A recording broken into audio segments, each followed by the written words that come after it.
میں ملیشیا ابھی سفر پہ تھا تو مجھ سے ایک ساتھی نے وہاں یہ سوال پوچھا کہ یہ جو اللہ اللہ دل کو ضرب لگاتے ہیں تو یہ دل کی ضرب یہ کس حدیث سے ثابت ہے؟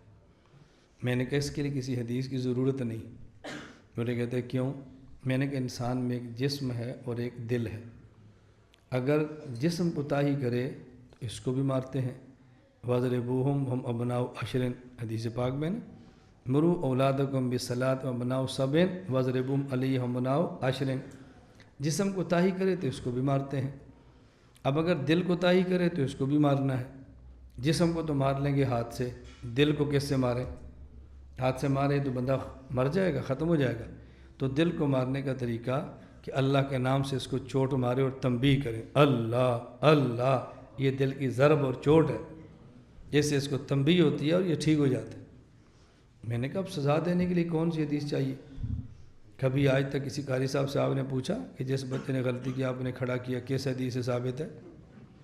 کبھی آپ نے کسی درسگاہ کے استاد سے پوچھا کہ فلاں بچے نے غلطی کی آپ نے کلاس سے نکالا کہاں سے ثابت ہے؟ یہ صرف خانقاہ کا سلسلہ رہ گیا کہ یہ سزا کہاں سے ثابت ہے؟ بات سمجھ آئی؟ اور دوسرا میں نے کہا ایک بات سمجھیں، آدمی کوتاہی کرے تو اس پہ سزا ملتی ہے، اور شریعت میں سزا کی دو قسمیں ہیں، نمبر ایک حد، نمبر دو تعزیر۔ حدود متعین ہے، تعزیرات قاضی کی رائے پر ہوتی ہے، وہ جیسی چاہے سزا دے دے۔ تو جب اللہ کی ضرب ہم لگاتے ہیں تو حد نہیں ہے، تعزیر ہے، تو تعزیر شیخ پر ہے وہ کتنی لگاتا ہے، اس لیے ہمارے مشائخ نے اتنی سی اس کو سزا دی ہے اور سنبھلتا ہے۔ ایک اور نے مجھے کہا کہ یہ جو آپ ذکر کرتے ہو اللہ کہتے ہیں اللہ ضرب لگائیں، اور جب اللہ کہیں تو دل پر ہلکا سا زور لگائیں، اور پھر یہ تصور کریں میری زبان بھی اللہ کہتی ہے، دل بھی اللہ کہتا ہے۔ اس تصور سے آپ پڑھیں گے نا تو آپ کو اندازہ ہوگا فائدہ کتنا ہوتا ہے۔ ابھی آپ جب ذکر کریں گے نا یہ تصور کریں میری زبان بھی اللہ کہہ رہی ہے، میرا دل بھی کہہ رہا ہے، پھر فائدہ دیکھنا۔ تو مجھے کہتا ہے کبھی صحابہ کرام رضی اللہ عنہم اجمعین کو نبی کریم صلی اللہ علیہ وسلم نے فرمایا تھا کہ جب تم اللہ کہو تو ایسے کہو، اور تمہارا دل بھی کہے، تمہاری زبان بھی کہے، اس تصور سے کہو۔ میں نے کہا جب صحابہ کرام رضی اللہ عنہم اجمعین کو نبی کریم صلی اللہ علیہ وسلم نے قرآن کریم پڑھایا تھا تو آپ صحابہ کرام کو فرماتے تھے کہ جب ہا کی باری ہے تو یہاں سے نکالنا، عین کی ہے تو یہاں سے نکالنا، اور فا کی ہے تو یہاں سے نکالنا، ثابت ہے؟ مجھے کہتا ہے نہیں۔ تو میں نے کہا پھر آپ کلاس میں بچوں کیوں کہتے ہو ہا یہاں سے نکالو، عین کہاں سے نکالو، فا یہاں سے؟ کیا صحابہ کو پتہ تھا ہا عین کہاں سے نکلتی ہے؟ میں نے کہا ان کو یہ بھی پتہ تھا کہ اللہ کیسے نکلتا ہے، یہ بھی ان کو پتہ تھا۔ بات سمجھ آئی؟ بعض جوابات نا وقتی سمجھانے کے لیے ہوتے ہیں۔ ایک آدمی نے سوال کیا کہ یہ جو آپ حیات ممات کا مسئلہ چھیڑتے ہیں تو کیا قیامت کے دن سوال ہوگا کہ تم حیاتی ہو کہ مماتی ہو؟ حالانکہ سوال تو ہوگا، کیوں؟ جو ہماری پوری ویڈیو فرشتے بنا رہے ہیں قیامت کو کھل جانی ہے، اس میں ہر قول ہر فعل نہیں آنا ہے، تو حیات والا قول نہیں آنا، ممات والا بھی آنا ہے۔ یہ تو ایک مستقل جواب ہے نا، لیکن اس کو فوری طور پر جو زبان بند کرنے کے لیے جواب دیا ہے وہ بہت دلچسپ ہے۔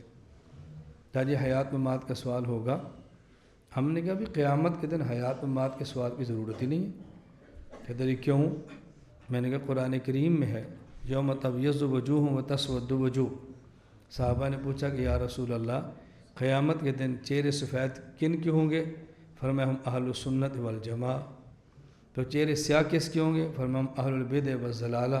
میں نے کہا جب ان کا چہرہ سیاہ ہوگا تو پوچھنے کی ضرورت ہے کہ تم حیاتی کو مماتی ہو؟ پوچھیں گے تب جب یہ سفید چہروں کے ساتھ ہے، اس لیے اس پر تو پوچھنے کی ضرورت بھی نہیں ہے۔ جلے ہوئے چہرے کا کیا پوچھنا ہے بھی تم کون ہو؟ یہ کوئی جواب ہے؟ تو میں نے کہا یہ کوئی سوال ہے؟ پھر بہت جلدی فٹ ہوتے ہیں۔ ملیشیا میں ایک جگہ ہمارا فہم قرآن کے عنوان پہ درس تھا تو بعد میں سوال و جواب تھے۔ ایک عالم تھے، عقیدے پر اچھا مطالعہ ہے، پڑھاتے بھی ہیں ماشاءاللہ۔ تو انہوں نے مجھ سے سوال کیا کہ یہ جو آپ کہتے ہیں کہ غیر مقلد سے یہ سوال کرو یہ سوال کرو، کیا نبی کریم صلی اللہ علیہ وسلم نے صحابہ کرام کو یہ سوال سکھائے گئے کہ ملحدین اہل بدعت سے یہ سوال کرو؟ تو میں نے کہا بھئی سکھاتے تب جب اس دور کے ملحد صحابہ سے یہ سوال کرتے تو حضور ان کو جواب بھی بتاتے نا، نہ انہوں نے یہ سوال صحابہ سے کیے نہ صحابہ کو حضور نے جواب سکھائے۔ اب سوال بھی ہوتے ہیں، اب جواب بھی ہوتے ہیں۔ تو مجھے بتا دو کہ یہ سوال یہ جو کرتے ہیں ہمارے اوپر، یہ سوال صحابہ پر کیا ہو، پھر صحابہ نبی پاک سے پوچھا ہو، پھر آپ نے جواب نہ دیا ہو، تو جب سوال بعد میں آئے گا تو جواب بھی بات کے اندر آئے گا، یہ تو کوئی بات نہیں ہے۔ تو اس طرح بہت انہوں نے سوالات کی، بہت زیادہ سوالات کرتے رہتے ہیں، پھر ماشاءاللہ بہت محظوظ ہوتے ہیں۔ آپ بھی اپنا مزاج بناؤ، باطل سے دبنا نہیں ہے، باطل آئے تو پریشان بھی نہیں ہونا، جتنی محنت کر سکتے ہو کرو، باقی بوقت ضرورت اللہ آپ کا سینہ کھول دیں گے انشاءاللہ العزیز۔ اور یہ جو عقائد کی محنت کے ساتھ اللہ کی محنت ہے نا، یہ بہت بڑی محنت ہے۔ جب آپ یہ ذکر کریں تو ایک نیت کا تھوڑا سا اضافہ کر لیں، ابھی بھی ہر روز فجر کے بعد کے ذکر بھی، اور مستقل تھوڑا سا اضافہ فرما لیں۔ ہم ذکر کرتے ہیں اس پہ اجر ملتا ہے، ہم ذکر کرتے ہیں اس سے اللہ کا قرب ملتا ہے، ہم ذکر کرتے ہیں اس سے اللہ کی محبت بڑھتی ہے، ہم ذکر کرتے ہیں اس سے قلب نورانی ہوتا ہے، ہم ذکر کرتے ہیں اس سے گناہوں سے نجات ملتی ہے، ہم ذکر کرتے ہیں اس سے اہل اللہ کی محبت دل میں آتی ہے، ہم ذکر کرتے ہیں۔ ان سب نیات کے ساتھ ایک نیت کا آپ اضافہ فرما لیں سارے ہمارے متعلقین، وہ یہ کہ ہم عقائد کی محنت کر رہے ہیں، اور یہ محنت اہل باطل کو کبھی بھی نہیں بھاتی، اس لیے وہ ایسے جال بناتے ہیں کہ جس سے محنت کرنے والے پھنسیں اور پریشان ہوں۔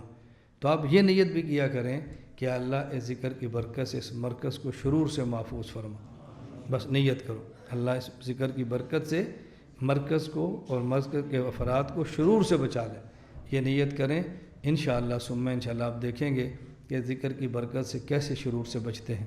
اللہ ہم سب کو توفیق عطا فرما۔